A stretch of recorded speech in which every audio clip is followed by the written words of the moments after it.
সাহাবীর নাম ছিলেন, একজন সাহাবীর নাম ছিল হযরতে সুহাইব রুমি রাদিয়াল্লাহু তাআলা আনহু। নামটা শুনেছেন আপনারা? হযরতে সুহাইব রুমি রাদিয়াল্লাহু তাআলা আনহু। হযরতে সুহাইব রুমি। প্রশ্ন যদি করেন কত সাহাবী রয়ে গেছে, এই সাহাবীর ইতিহাসটা কেন ধরলেন, এমন আমি আপনাদের কাছে কথাটা ক্লিয়ার করে চলছি। হযরতে সুহাইব রুমি এমন একজন সাহাবী ছিলেন পৃথিবীর জমিনে, তিনি আমল দিয়ে পৃথিবীর জমিনের ভিতরে প্রমাণ করে দিয়ে গেছেন নবীকে তিনি কত ভালোবাসেন পৃথিবীর জমিনে। এবার ইতিহাসটা শুনে নেন। হযরতে সুহাইব অরিজিনাল আরবেরই মানুষ ছিল, তাও তাকে রুমি বলা হতো, রুমের মানুষ বলে বলা হতো। কারণটা বলে দিচ্ছি। হযরতে সুহাইবের আব্বা তার নাম ছিলেন সিনান বিন মালিক। হযরতে সুহাইবের আব্বা বা বাবা পিতা তার নাম ছিলেন হযরতে সিনান বিন মালিক। ইসলাম তিনি নেয়নি। সিনান বিন মালিক তিনি কি ছিলেন? ওই যুগে আরবের বুসরা শহরে যিনি বাদশা ছিলেন, সেই বাদশার প্রতিনিধি ছিলেন এই সুহাইবের আব্বা সিনান বিন মালিক। বুসরা শহরের উবুল্লা নামে একটা জায়গা আছে, এলাকা আছে, সেই এলাকার দায়িত্বে ছিল এই সিনান বিন মালিক। মানে রাজার নিচেই, মুখ্যমন্ত্রীর নিচেই বা প্রধানমন্ত্রীর নিচেই ও দায়িত্বভার প্রধান সেনাপতি হিসাবে দায়িত্বভার গ্রহণ করে দেশের শাসন চালিয়েছিল এই সিনান বিন মালিক। এরই ছেলে, তার স্ত্রীর নাম হলো সালমা, এরই ছোট্ট ছেলে, তার নাম হলো সুহাইব। বয়স কেবল 4 বছর, 4.5 বছর। সুহাইবের মা সালমা স্বামীকে বলতেছেন, স্বামী আপনি তো এদিক ওদিক যেতে পারেন না, আমাকে অনুমতি দেন না, একটু ঘুরতে যাব ইরাকের দিকে। তখন ঘুরতে যেত মানুষ, এখনো যেমন দিল্লিতে ঘুরতে যায়, কেউ টাকা বেশি হলে কেউ বিভিন্ন জায়গাতে যায়, কেউ চায়না দেশে ঘুরতে যায়, এই যে দুবাই যায়, কাতার যায়, বিভিন্ন জায়গায় যেমন ঘুরতে যায়, সে যুগেও বাদশার ছেলে মেয়েরা ঘুরতে যেত, বউরা স্ত্রীরা। এই সালমা উনি কিছু সাঙ্গপাঙ্গ সঙ্গ করে নিয়ে ঘুরতে গেলেন ইরাকের সানিয়া নামে একটা জায়গাতে। সেই জায়গাতে অনেক কিছু দেখার মতো জিনিস ছিল, সানিয়া নামে জায়গা, ইরাকে। জায়গাটা যখন চলে গেল, কিছুদিন কাটিয়ে দিল, ওখানে থাকতেছে, হঠাৎ করে রোম বাহিনী, রোমের দস্যু বাহিনীরা ডাকাতি করার জন্যে সেখানে রেডি হয়েছিল। তারা ওই সানিয়া নামে জায়গাতে তারা ডাকাতি করলো। ডাকাতি শুধু করলো তো করলো, সোনারূপা টাকা পয়সা যা নিল তো নিল। ছোট্ট ছোট্ট বাচ্চাগুলিনকে মার কোলে থেকে টেনে টেনে টেনে টেনে টেনে টেনে নিয়ে যেত। কারণ সে যুগে বকরির মতো, আজকে গরু বাজারের মতো, বকরির বাজারের মতো সে যুগে গোলামগুলিন, মানুষের বাজার, মানুষগুলিন সে যুগে বিক্রি করা হতো। তাই সোনারূপা টাকা পয়সা নিয়ে তো নিয়েছই। এই 5 বছরের সুহাইবকে মার কোলে থেকে রুমের সৈন্যরা টেনে নিয়ে গেছে। ইতিহাসটা শোনেন, খুব গুরুত্বপূর্ণ ইতিহাস, কোরআনের ইতিহাস। কোরআনে আয়াত নাযিল হয়েছে এই সুহাইবের পক্ষে। চলে গেছে মার কাছ থেকে ছিনে নিয়ে, একদম নিয়ে নিয়ে নিয়ে নিয়ে রোম চলে গেল, ইরাক থেকে রোম। রোমের মাটিতে গোলাম হিসেবে, দাস হিসেবে ওই সুহাইবকে বিক্রি করে দাও অন্যের হাতে, অন্যের হাতে, অন্যের হাতে। এরকম করে বিক্রি করে করে করে করে করে করে সুহাইব একটা ধনী মানুষের বাড়িতে যেমন বিক্রি হয়ে যায়, সেখানেই থাকতে শুরু করে দিল। সেখানে 5 বছর থেকে বড় হতে শুরু হয়ে গেল। বড় হতে হতে হতে হতে হতে হতে যেমন 20 বছরের কাছাকাছি হযরতে সুহাইবের বয়স জমিনের ভিতরে হয়ে যায়। নিজের মাতৃভাষা আরবের ভাষাটা জমিনের ভিতরে নিজে ভুলে যায়। রুমের ভাষাটা তিনি শিখে ফেলে, রুমের আচরণের মতো আচরণ হয়ে যায়, রুমের মানুষের মতো তার চরিত্র হয়ে যায়, রুমের মানুষের মতো তার শরীরের গঠন হয়ে যায়, রুমের মানুষের মতো মাথার চুল হয়ে যায়। ওই জন্য হযরতে সুহাইবকে রুমি বলা হতো পৃথিবীর জমিনে। এবার ওখানে থাকতে চলছে চলছে চলছে চলছে। কিন্তু একটা কথা, যদিও তিনি একজন রাখাল, কিন্তু তার বাবা আসলে তো দেশের বাদশা, বিরাট বড় জ্ঞানী মানুষ। বাদশার ছেলে, তার জেহেনটা বাদশার মেজাজি রয়ে গেছে। ওই জন্য চলতে ফিরতে তিনি খুব ধীরে ধীরে যাবে, জমিনের ভিতরে চলে। একজন খ্রিস্টান ধর্মভীরু ওই রুমের ভিতরে, বিরাট বড় খ্রিস্টান পাদ্রী, তিনি খ্রিস্টান একজন যাজক, বিরাট বড় যাজক, তিনি ওই ধর্ম প্রচার করে। হঠাৎ করে একদিন থেকে ইনি ধর্ম প্রচার করে। ইনি রাখাল হলে কি হবে, ধর্মের প্রতি দিলের ভিতরে বিশ্বাস আছে, কারণ বাপদাদার দেশ তার আরব, আরবের ধর্মের খুব প্রচলন ছিল। তাই তিনি খ্রিস্টান যাজকের কাছে চলে যায়। হুজুর, আমাকে কিছু ধর্মীয় শিক্ষা দিন। তুমি কে? আমি সুহাইব। তোর বাড়ি কোথায়? বলে আমি রাখাল। থাকো কোথায়? অমুক মালিকের কাছে থাকি। আসল বাড়ি কোথায়?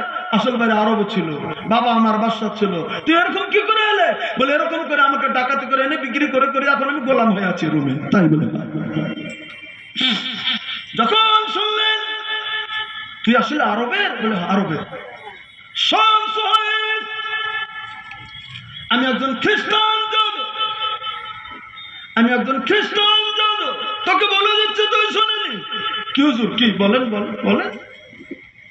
আমি বলছি এমন দেশ থেকে তুই এসেছিস রে সুহাইব, তার দেশের ভিতরে যেখানে ঘন ঘন ঘন ঘন ঘন ঘন খেজুর গাছ, ওই ঘন ঘন খেজুর গাছের আরবের মাটিতে আখেরি নবী মুহাম্মাদের জন্মস্থান হয়ে যাবে। একবার জোরে সুবহানাল্লাহ বলে।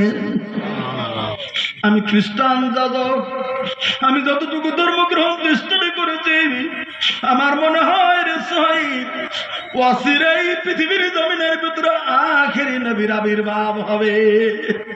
উনি অন্যান্য আগের যে কিতাব পড়েছে, এই কিতাব পড়ে উনি ধারণা করেছেন এখন আখেরি নবী আসার সময় হয়ে গেছে। যেমন আকাশে মেঘ হলে আমরা ভাবি যে বৃষ্টি হওয়ার সম্ভাবনা আছে, ওরকম খ্রিস্টান যাজক আগের কিতাব পড়ে তারা ধারণা করেছিল এখন হয়ে যাবে। একটা কথা বলি রে, শোন। আমার দিলে কয়, আমার অন্তরে কয়, আমার কলবে কয়, আমি যদি আখেরি নবী মুহাম্মদকে পেতাম, আমি একজন খ্রিস্টান যাজক হইলেও তাকে আমি নবী বলে মানতাম। সুবহানাল্লাহ করবেন না? সুবহানাল্লাহ। কিন্তু সুহাইব, আমার মনে হয়, আমার ভাগ্যে মনে হয় জুটবে না মুহাম্মদকে। কিন্তু তুই যদি শুনিস আরবের মাটিতে আখেরি নবী মুহাম্মদ যদি জন্ম নেয়, যদি তিনি নবী হতে, যদি তিনি পায়, যদি তিনি নবী বলে যদি দাবি করে, যদি আখ মেলে, তিনি ঈসা রুহুল্লাহকে তিনি সত্য নবী বলে ধারণা করবে, ঈসা রুহুল্লাহকে সত্য নবী বলে মানবে, আখেরি নবী মুহাম্মদ। তুই যদি পাস পৃথিবীর সব কিছু ছেড়ে দিয়ে তুই মুহাম্মাদের শিষ্যত্ব গ্রহণ করো, তুই মুহাম্মদকে নবী বলে মেনে নিস। দেখছেন কোথায় রুম, কোথায় আরব। এই কথা এই রুম থেকে এই খ্রিস্টান বৃদ্ধ যাজক ওকে বলে দিল।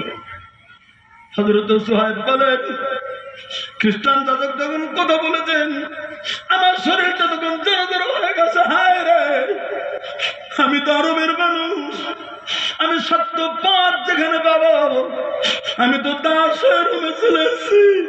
আমি কেমন করে রুম থেকে মক্কায় ফিরব? আমি আমার ওস্তাদের কথা মেনে আমি মুহাম্মাদের শিষ্যত্ব গ্রহণ করবো। সুবহানাল্লাহ বলে। এই ধান্দায় আমি থাকলাম, ধান্দায় থাকলাম, ধান্দায় থাকলাম। আমি ধান্দায় আছি, থেকে থেকে থেকে থেকে থেকে থেকে হঠাৎ করে একদিন আমি এই রুম থেকে আমি পালিয়ে মক্কার দিকে রওনা হয়ে গেলাম। শুধু রওনা হইলাম না, এমন মতনের সঙ্গে সঙ্গে যে যে পালিয়ে যে যে যে যে আমি মক্কায় উপস্থিত হয়ে গেলাম। আমার দিলের ধান্দা আখের নবী আবির্ভাব হবে, আমি তার শিষ্যত্ব আমি গ্রহণ করবো যদি আমি জীবনে পাই। এটা আমার মেন উদ্দেশ্য। মক্কায় চলে গেলাম, আমি একদম টাটকা জোয়ান। মক্কায় যাওয়ার পরে আমার বাবা নাই, মা নাই, খবর নাই, তারা কোথায় চলে গেছে জানি না, আমি সে সম্পর্কে আমার কোনো খবর নাই। আমি রুমের মানুষ হিসাবে মক্কার মানুষেরা জানে। কুরাইশ বংশের ভিতরে একটা লোকের নাম ছিল আব্দুল্লাহ বিন জুদান, নামটা খেয়াল রাখবেন। আব্দুল্লাহ বিন জুদান ছিল মক্কার কুরাইশ হেরেম শরীফের কাছাকাছির লোক। তিনি বললেন, এই যুবক তোমার বাড়ি কোথায়? বলে আমি রুম থেকে চলে এসেছি। তোমার কে আছে? বলে কেউ নাই। আমারও তো তেমন কেউ নাই, তুমি আমার বাড়িতে থেকে যাও। তখন ছেলে মেয়ে কম ছিল তো, খুব দাম ছিল লোকে, তুমি আমার এখানে থাকো, তোমার দল কেউ নাই, আমার বাড়িতে থাকো, আমার দোস্ত তুমি হয়ে যাও, তুমি আমার বন্ধু হয়ে যাও। আব্দুল্লাহ বিন জুদানের বন্ধু হয়ে গেল। কিন্তু বাদশার ছেলে ব্রেন খুব তীক্ষ্ণ।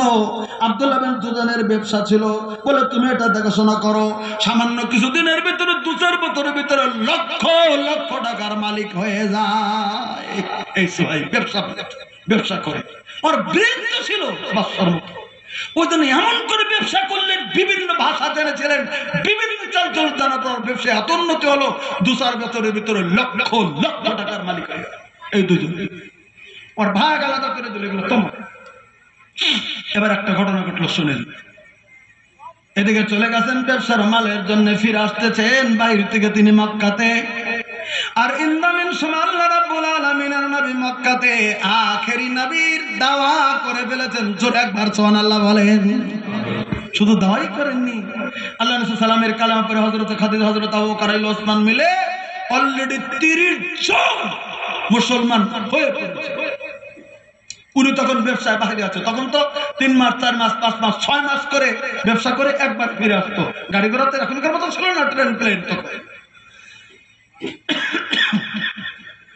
মক্কা ঢোকার আগে আগে খবর শুনলেন।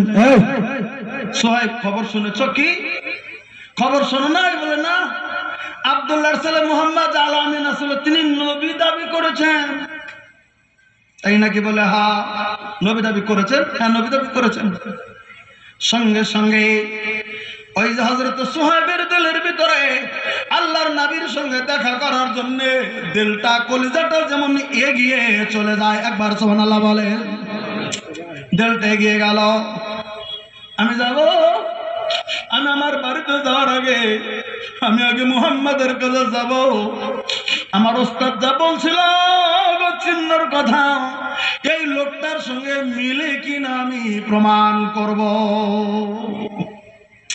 এই নিয়তে ইনি চলে বাড়িতে ঢুকলেন না। এদিক ওদিক টাকা পয়সা পাঠিয়ে দিয়ে সন্ধ্যা হয়ে গেছে, সূর্য ডুবু ডুবু, ইনি চলে গেলেন। বলে তিনি কোথায়? বলে দারুল আরকামে আছে। সন্ধ্যাবেলা আমার সূর্য ডুবে ডুবে ইন্দামিন শুনে গেলেন বিশ্বনবী সাল্লাল্লাহু আলাইহি ওয়াসাল্লাম যে রুমে আছে তার বাড়ির কাছে চলে গেলেন। যা নজর করে দেখে আর একটা যুবক বাড়ির কাছে দাঁড়িয়ে আছে। প্রশ্ন করবেন সেটা কে?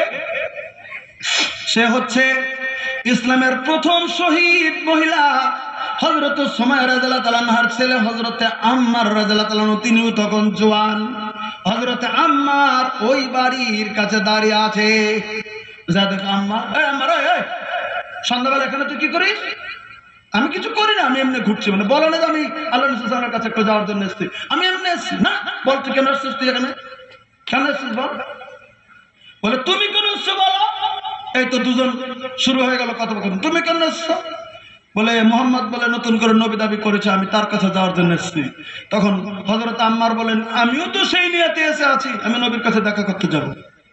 আমার মা বাবা অলরেডি মুসলিম হয়ে গেছে, আমি তার কাছে দেখা করতে যাব। তাই বলে তাহলে দুজন একসঙ্গে যাই। তখন হযরতে সোহাইব রুমি রাদিয়াল্লাহু তাআলা আর হযরত আম্মার এই দুইজন একসঙ্গে বিশ্বনবীর রুমে ঢুকলেন। জোরে একবার সুবহানাল্লাহ বলেন।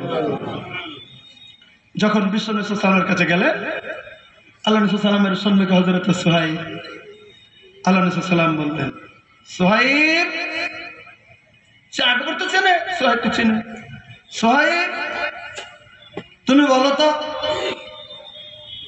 রোমের মাটিতে খ্রিস্টান যাজকে তোমাকে কি বলেছিল?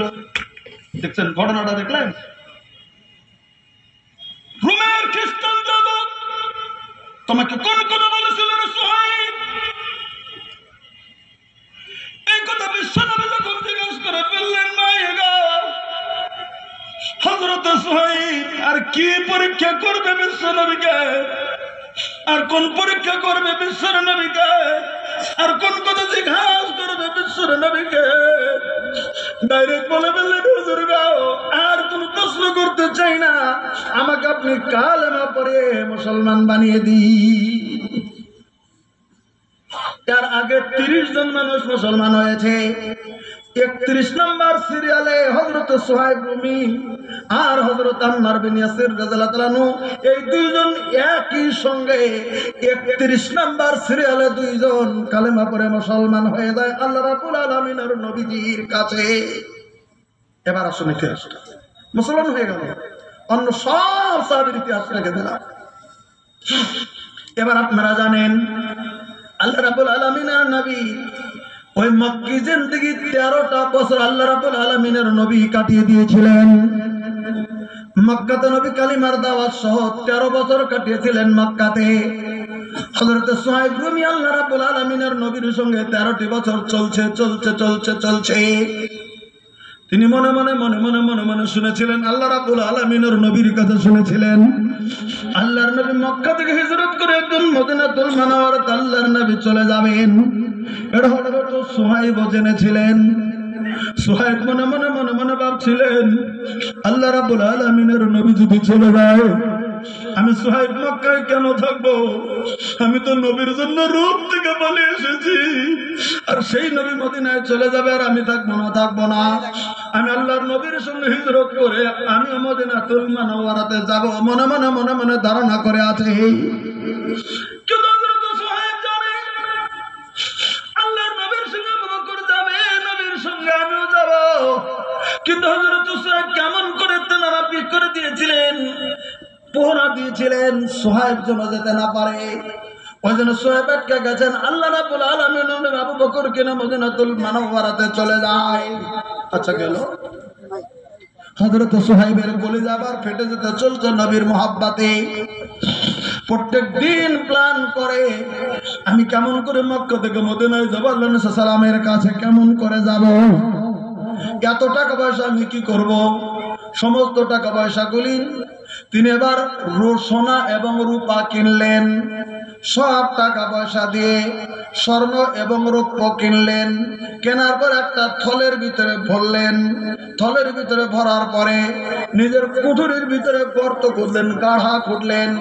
গাঢ়া খোদার পরে ওই গাঢ়ার ভিতরে সোনা রূপাগুলি ভিতরে দিয়ে মাটি দিয়ে নেপে দিলেন। নেপে দিয়ে সামান্য কিছু খরচ নিয়ে তিনি মদিনার দিকে ছুটলেন। লম্বা ইতিহাস, কেমন করে তিনি মদিনায় যান বর্ণনা করা যাবে না, শুধু বলছি তিনি মদিনার দিকে ছুটলেন। তিনি মদিনার দিকে একটি রাত্রিতে তিনি চলছেন রাস্তার ভিতরে। যখন এরা বুঝতে পারলো সুহাইব বাড়িতে নাই, মদিনায় যাওয়ার জন্য হিজরতের জন্য রেডি হয়ে চলে গেছে, পিছনে এরা ঘোড়া নিয়ে সুহাইবের পিছু করলো। পিছু করার পর অনেক দূর যাওয়ার পরে সুহাইবকে পেল। পাওয়ার পরে এরা 10-12 জন ছিল ঘেরা। হয় মদিনা তুই কেন যাস, কেন যাবি তুই মদিনা? তুই হিজরত করে যাবি, তোকে যেতে দেবো না। এই নিয়ে তর্ক বিতর্ক শুরু হলো। ভাই আমাকে আটকাবি না, আমার সাথে যদি আমার এক ফোঁটা রক্ত থাকা পর্যন্ত আমি যাওয়ার জন্য চেষ্টা করব। তর্ক বিতর্ক হলো। সর্বশেষে সোহাইব ওরা বললো, যাই তুই খালি হাতে এসছিলি রুম থেকে পালিয়ে আমাদের মক্কায়, আমাদের টাকা পয়সা তুই আজকে বড় হয়েছিস, আর সমস্ত টাকা পয়সা নিয়ে তুই মদিনায় যাচ্ছিস, তোকে যেতে দেবো না, কারণ তুই গরিব ছিলি, তুই যদি যাস তো গরিব হয়ে যাবো। সোহাইব বলে, ন তাহলে তোরা আমার টাকা পয়সার কথা ভেবে আমাকে আটকাচ্ছিস? বলে, হ্যাঁ তাই আটকাচ্ছি। বলে, চল টাকা পয়সা দিলে তো আমাকে যেতে দিবে। হ্যাঁ যেতে দেবে, চল। সোহাইব এই 10 জনকে নিয়ে গেল বাড়িতে, যেখানে সোনার উপর গর্ত করে মাটিতে নেপে দিয়েছিলেন। নেপা মাটি খুঁড়ে দিয়ে সমস্ত টাকা পয়সা সোনার উপর ওদের হাতে তুলে দিয়ে খালি হাতে কোন মধ্যে ফাটা কাপড় নিয়ে মক্কা থেকে হযরত সুহাইব যুবক মদিনার দিকে রওনা হয়ে যায়। লিল্লাহে তাকবীর।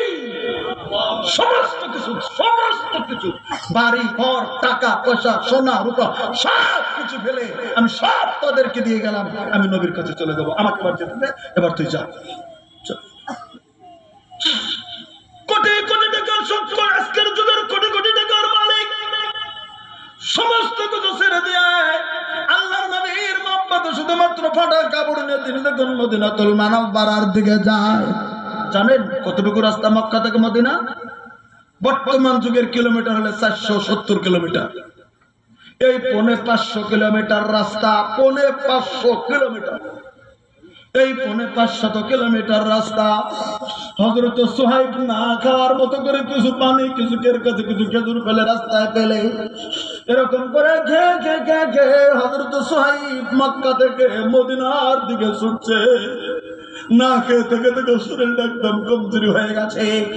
হযরত সুহাইবের অবস্থাই হয়ে গেছে কতদিন পরে পায়ে হেঁটে হযরত সুহাইব মদিনায়, আল্লাহ রাব্বুল আলামিনের নবী তখন ওই কুবাতে আছে।